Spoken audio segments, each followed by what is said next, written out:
تو تو نے کہا نہیں کی. اگر کسی نے کی ہوتی نبوت کی بات پہلے تو میں کہتا یہ پہلوں کی بات کر رہا ہے, اس کو بھی شوق ہے, پہلے نے دعویٰ کیا ہے تو چلو میں بھی کر لوں. ایسا نہیں ہوا. پتہ چلتا ہے یہ کسی کی ریس نہیں کر رہا, یہ کسی کی تقلید نہیں کر رہا, لگتا ہے اس کو رب نے حکم دیا ہے, اس کو رب نے حکم دیا ہے. میں نے تجھ سے پوچھا کیا اس کے باپ دادا میں سے کوئی بادشاہ بھی گزرا, تو تو نے کہا نہیں. اگر ایسا ہوتا اس کے باپ دادا میں سے کوئی بادشاہ ہوتا تو میں کہہ سکتا تھا آج یہ اپنے باپ کا ملک طلب کر رہا ہے, آج اپنے باپ کا. ایسا تو نہیں ہے.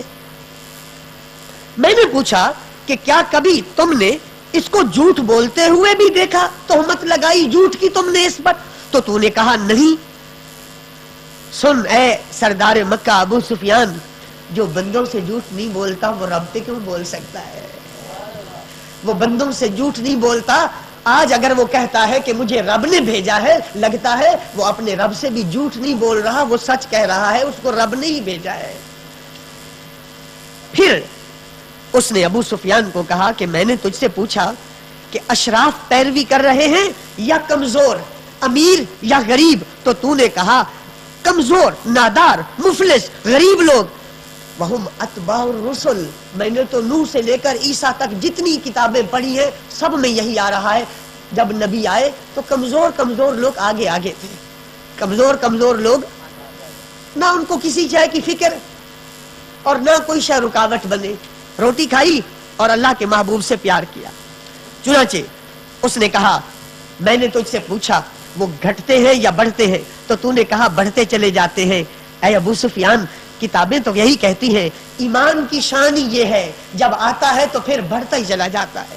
ایمان گھٹنے کے لیے نہیں آتا, ایمان بڑھتا چلا جاتا ہے حتیٰ کہ ایمان پورا ہو جاتا ہے. میں نے تجھ سے پوچھا کیا کوئی بندہ اس کے دین سے سختی کی وجہ سے واپس بھی گیا ہے, تو نے کہا نہیں گیا ہے. ابو سفیان, ایمان کی شان یہ ہے جب رگوں میں رچ بس جاتا ہے پھر گردن تو کٹتی ہے, پھر ایمان سے کوئی واپس نہیں لوٹتا ہے. پھر اس نے کہا میں نے تجھ سے پوچھا کیا اس نے غدر بھی کیا ہے, دھوکہ بھی دیا ہے, تو نے کہا غدر نہیں کیا. کتابیں یہی کہتی ہیں اللہ کے رسول غدر نہیں کرتے, وعدہ خلافی نہیں کرتے. پھر اس نے کہا میں نے تجھے پوچھا تھا کہ وہ کیا کہتا ہے, باتیں کیا کرتا ہے, تو نے کہا وہ عبادت کا حکم دیتا ہے, وہ شرک سے منع کرتا ہے, وہ بتوں کی پوجا سے روکتا ہے, وہ نماز کا حکم دیتا ہے, وہ صدقے کا معافی کا حکم دیتا ہے. فَإِنْ كَانَ مَا تَقُولُ حَقًّا, اگر ایسا ہی ہے جیسے تو کہہ رہا تھا, اگر یہ سچ ہے پھر سن لے اے ابو سفیان, پھر سن لے, مخالفت کرنے کی ضرورت نہیں, اس کے خلاف تمہیں باتیں کرنے کی ضرورت نہیں. فَسَيَمْلِكُ مَوْضِعَ قَدَمِيَّ هَاتَيْنِ, تو دیکھے گا ان قریب بطحا کی وادی سے اس کے جھنڈے نکلیں گے, ساری زمین پر اس کی عظمت کے جھنڈے گاڑ دیے جائیں گے. میری کرسی اور میرا تخت اور جہاں میرے پاؤں ہیں یہاں پر بھی اس کے غلاموں کا قبضہ ہو جائے گا. شام کے کیسر نے یہ بات کہی. چنانچہ کیسر کہتا ہے وَكُنْتُ أَعْلَمُ, مجھے علم تھا وہ نبی نکلنے والا ہے, مبعوث ہونے والا ہے, لیکن مجھے یہ نہیں معلوم تھا وہ تمہارے عربوں سے نکلے گا. اگر میں جانوں اس کو, میں اس کی طرف جلدی پہنچوں اور اس کی ملاقات کو بڑی تکلیف اٹھا کر حاصل کر لوں, اور اگر وہ میرے سامنے آ جائیں تو میں ان کے قدم دھو کر پی جاؤں, اس کے قدموں کو دھوؤں, قربان جاؤں. دعا بے کتاب رسول اللہ. پھر اس نے کہا لاؤ ان کا خط کہاں ہے. نبی پاک کا خط پہنچ چکا تھا, دوہیا کلبی لے کر نبی پاک کا خط گئے تھے. خط لاؤ. جب خط آیا دہیا کلبی نے عظیم بصرہ کی طرف بھیجا تھا, اور عظیم بصرہ یعنی گورنر بصرہ کے گورنر نے ہرقل کو بھیجا تھا. وہ خط آیا تو اس میں لکھا تھا بسم اللہ الرحمن الرحیم من محمد عبد اللہ ورسولہ, اللہ کے نام سے جو بہت مہربان نہایت رحم والا ہے. یہ خط حضرت محمد صلی اللہ علیہ وسلم سے, جو اللہ کے بندے اور اس کے رسول ہیں, ہرقل کی طرف ہے جو روم کا بادشاہ ہے. اس شخص پر سلام ہو جو ہدایت کی پیروی کرتا ہے۔ اللہ کی حمد کے بعد میں تجھے اسلام کی دعوت دیتا ہوں، اسلام لا، دنیا میں بھی سلامت رہے گا، آخرت میں بھی سلامت رہے گا۔ اور اسلام لا، اللہ تجھے 2 دفعہ اجر عطا فرمائے گا، 2 دفعہ، یعنی ایک تو عیسیٰ نبی پہ تو پہلے ایمان رکھتا ہے، اب مجھ پہ ایمان رکھے گا تو 2 نبیوں پر ایمان کا ثواب ملے گا۔ ایمان لا، تجھے اللہ 2 مرتبہ اجر عطا فرمائے گا۔ اور اگر تو نہیں مانے گا، منہ پھیرے گا، تو سارے تیرے پیروکاروں کا گناہ تجھ پر ہے۔ اور پھر اس خط میں قرآن کی یہ آیت لکھی تھی، اے اہل کتاب آؤ ایسی بات کی طرف جو ہمارے اور تمہارے درمیان مشترک ہے، برابر ہے، اور وہ بات یہ ہے کہ خدا کے سوا کسی کی عبادت نہ کرو، اللہ کے ساتھ کسی کو شریک نہ ٹھہراؤ، اور بعض کو رب نہ بنائے، اللہ کو چھوڑ کر رب اللہ کو بناؤ، اور اگر تم پھر جاؤ تو کہو گواہ ہو جاؤ ہم تو مسلمان ہیں۔ ابو سفیان کہنے لگا جب اس نے یہ خط پڑھا اور یہ تقریر کی کہ اگر وہ نبی میرے پاس ہوتے میں ان کے قدموں کو دھوتا، اور میں تو دوڑ دوڑ کر ننگے پاؤں مشقت اٹھا کے اس کی زیارت کرنے جاتا۔ جب یہ بات اس نے کہی شور بلند ہوا۔ کیا شور بلند ہوا؟ لوگوں کی آوازیں اٹھنے لگی، ہمیں نکال دیا گیا دربار سے۔ جب ہمیں کہہ دیا گیا کہ نکلو، پتا چلا گستاخ مصطفیٰ کو عزت کہیں نہیں ملتی، ان کی نیت بری تھی، یہ میرے آقا کی چگلیاں کرنے آئے تھے، یہ میرے آقا کے گلے کرنے آئے تھے، اللہ نے ان کی زبان سے میرے آقا کی نعتیں بڑھوا دی، ان کو نکال دیا گیا، ہمیں نکال دیا گیا۔ ابو سفیان کہتا ہے جب ہمیں نکالا گیا تو میں نے جاتے ہوئے ساتھیوں کو کہا لقد امر ابن ابی کبشہ تھا، یہ جو ابو کبشہ کا بیٹا ہے اس کا تو معاملہ بہت اونچا ہو گیا، اس کا معاملہ تو یخافہ مالک بن الاسفر، گوروں کا بادشاہ اس سے ڈرتا ہے، گوروں کا بادشاہ اس سے ڈرتا ہے، اب ہم اس کے مقابلہ کیا کریں گے؟ اسے کیا معلوم تھا گورے کیا ہے اور گوروں کے بادشاہ کیا ہے؟ میرے مصطفیٰ سے جبریل ڈرتے ہیں، اسرائیل ادب کرتے ہیں، اسرافیل اور میکائیل ان کے قدموں کو بوسے دیتے ہیں، نبی ان کے آنے پہ کھڑے ہو جاتے ہیں، رسول ان پر درود پڑھتے ہیں، خدا ان کو عرش پہ بلاتا ہے، اپنا دیدار کراتا ہے، وہ روئیں تو فرماتا ہے رو نہیں، جو چاہو گے وہی مانیں گے۔ آنکھ والا تیرے جوبن کا تماشا دیکھے، دیدہ کور کو آئے نظر کیا دیکھے۔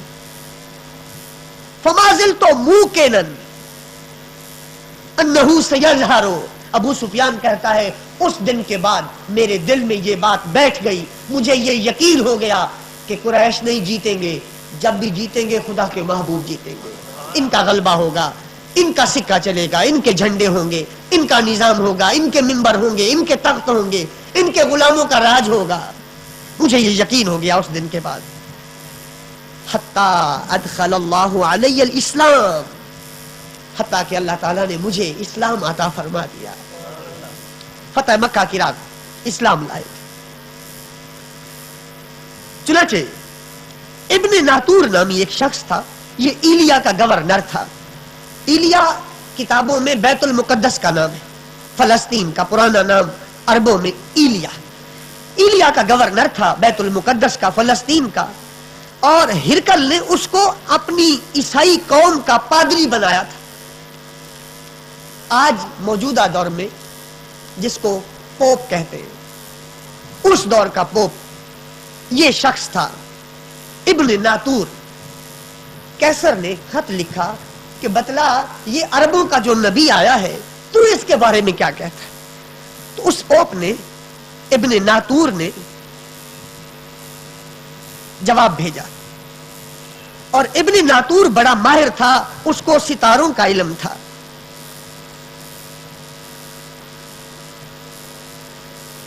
ایک دن ہرکل اٹھا اور بہت پریشان تھا۔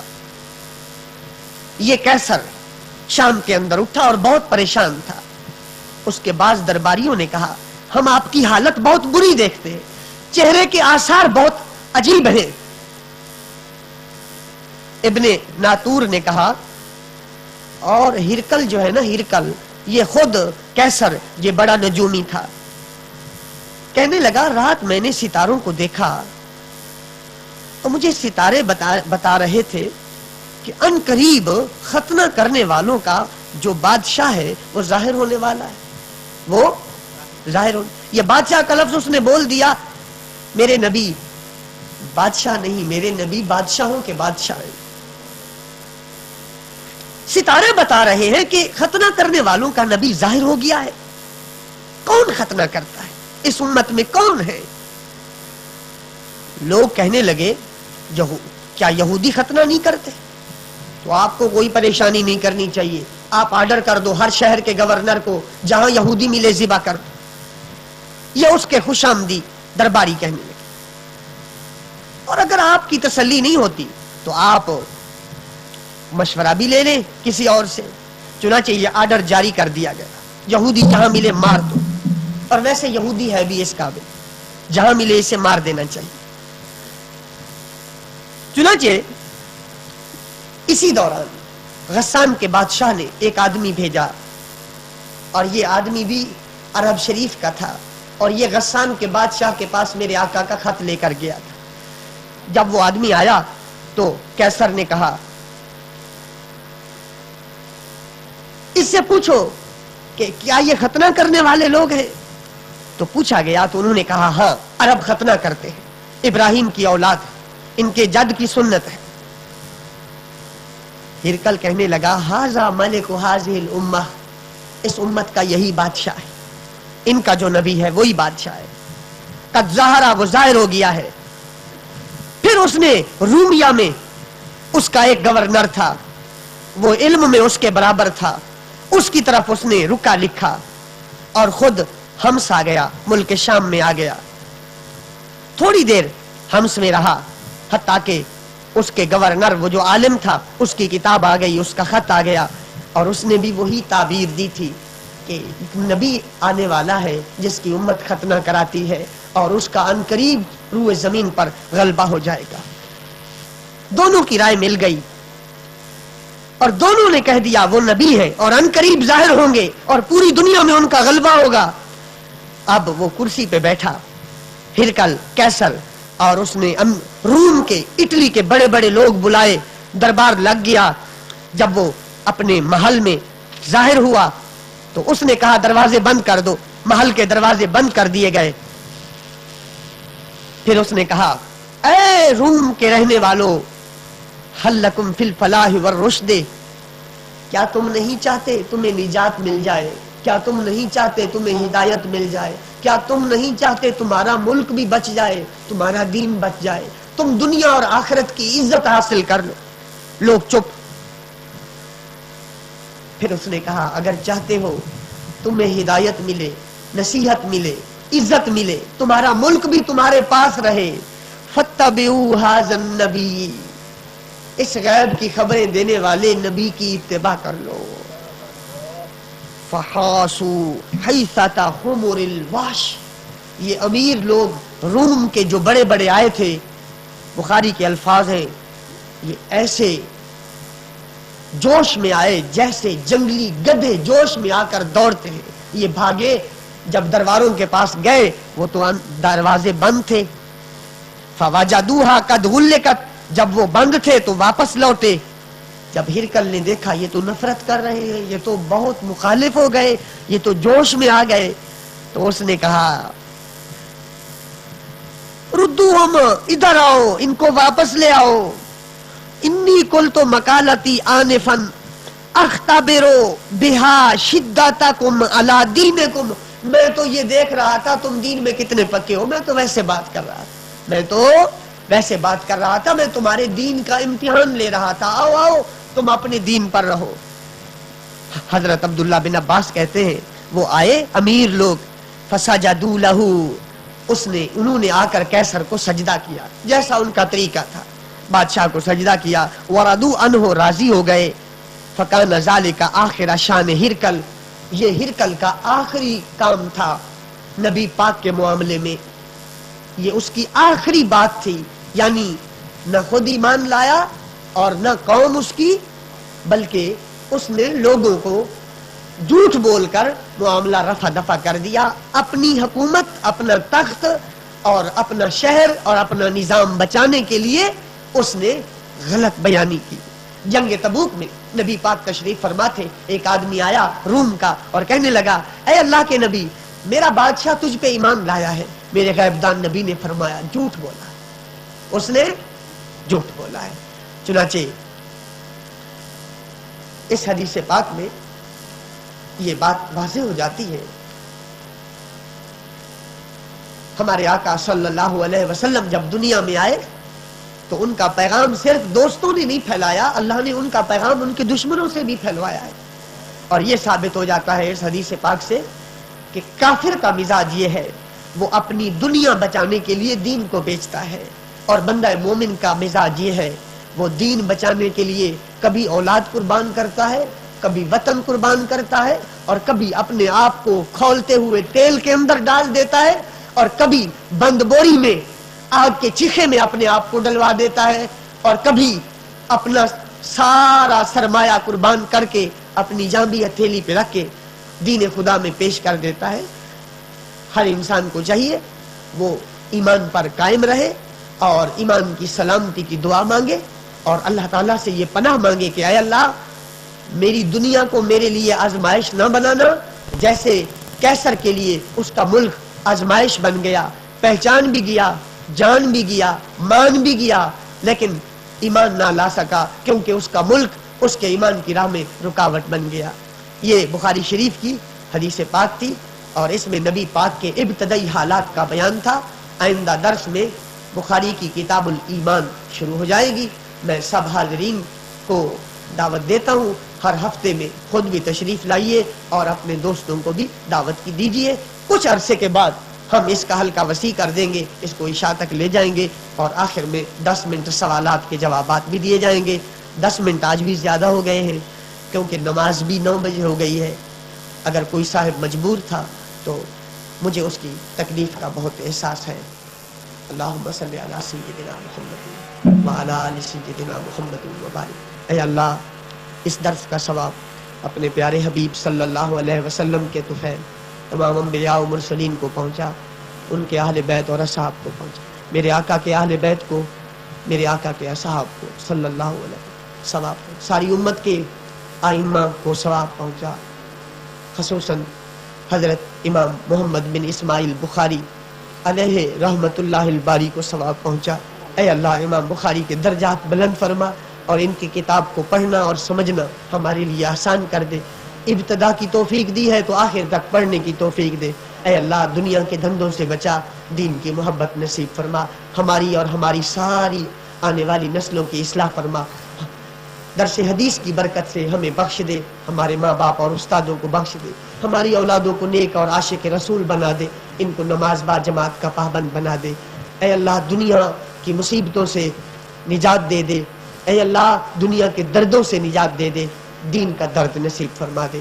وصلی اللہ تعالی علی خیر خلقہ محمد وعلی بیتہ وسلم۔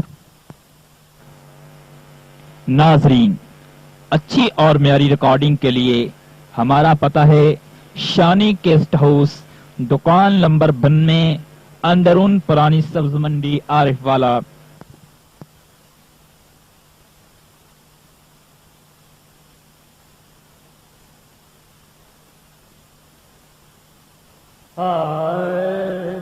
میں در مصطفیٰ کا منگتا ہوں، میں در مصطفیٰ کا منگتا ہوں، بھیک ملتی ہے راستان سے، ہے در مصطفیٰ کا منگتا ہوں، بھیک ملتی ہے راستان سے، جو میرے مصطفیٰ کا منگتا ہے، کچھ نہیں مانگتا زمانے سے، جو میرے مصطفیٰ کا منگتا ہے، کچھ نہیں مانگتا مانگتا